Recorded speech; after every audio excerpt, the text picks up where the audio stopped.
చిన్నారి కోయిల చల్లంగా నవ్వే ఓ వెన్నెల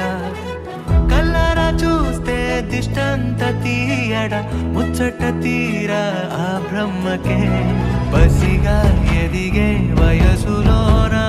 గెలుపే కాదా మనో